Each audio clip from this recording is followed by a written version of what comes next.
Forget hard or soft Brexit, Theresa May and David Davis back a third way.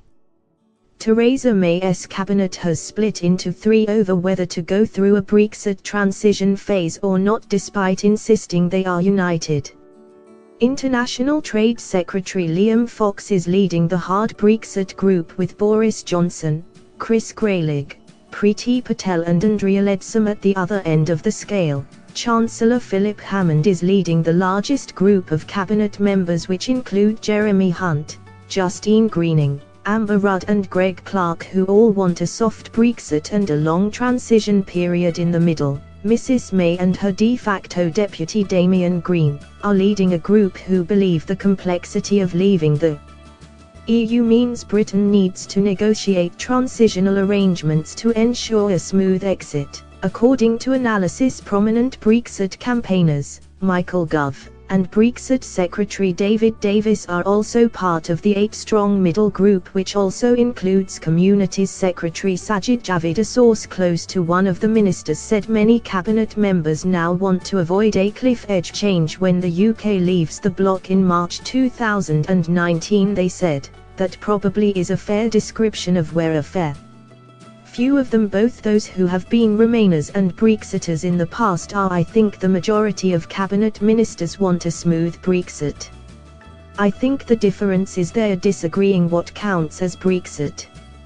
Hard Brexit. Andrea Leadsom, political risk consultancy Cicero Group, analysed ministers' speeches and how outspoken they had been in favour of gradual transition, such as Home Secretary Ms Rudd, Mr Davis and Mr Gove may, to many, be surprise members of the middle group after their intrepid Leave campaign, but their speeches and positions have become more moderate since the vote. Some ministers feel Mr Hammond's group may be out of line with how the country felt when it voted to leave last June. Mr Fox's group, on the other hand, feels it is pushing for a Brexit which people want. Lord Hayward, the Tory peer and upholster, said it was credible for groups to take different views in this type of negotiation. He said the different positions reflected challenges they face for their individual portfolios within the EU negotiations. He told The Foot, people might be judging people on their comments on a particular issue which might have been easier to resolve than others.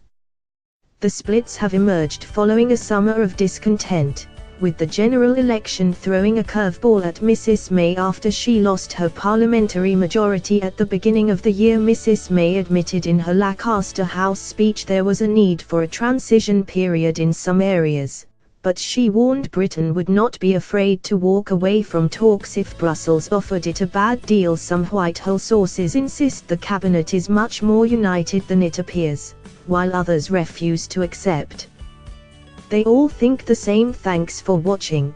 Please like, share and don't forget to subscribe English News Hub for new excited videos.